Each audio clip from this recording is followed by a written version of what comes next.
We didn't quite finish discussing the Coston and Kimmel article, Seeing Privilege Where It Isn't.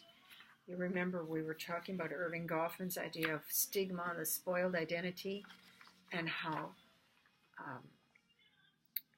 many men find that their identity as a hegemonic man with privileges, with male privilege, that they're not getting all of that. They're marginalized, and they find that that's a spoiled identity, and they have three different strategies he talked about: minstrelsy, normification, and militant chauvinism. I'm just going to apply those three strategies to try to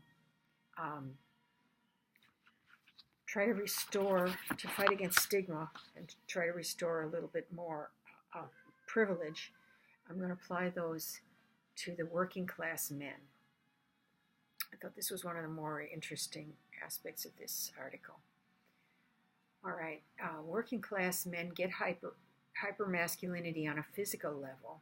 So the hegemonic masculinity in terms of hypermasculinity, they can deal with that, but they suffer from the stigma of dumb brutes. So because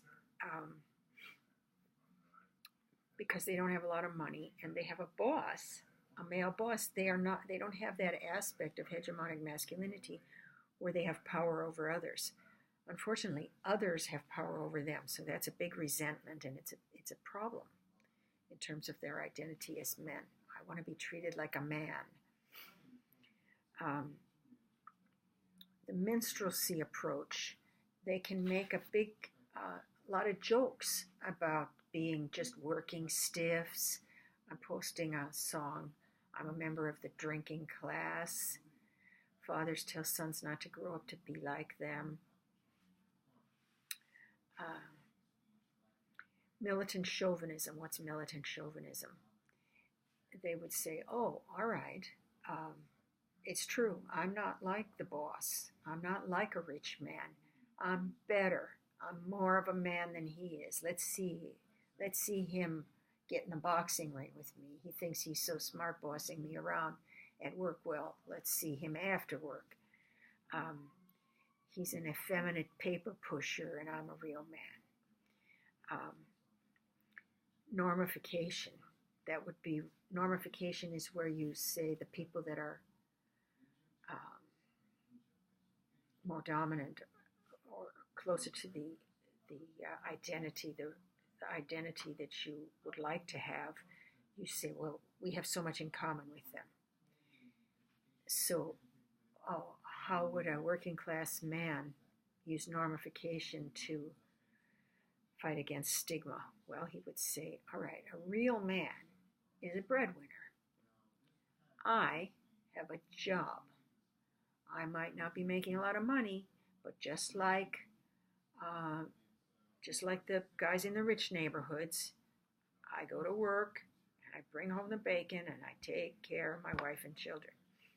The problem with this is that this leads to the theme of white working class men trying to exclude women and gays and non-whites from the workforce because they want to have this identity as working men and breadwinners, which they share with other working men, even more well-to-do working men.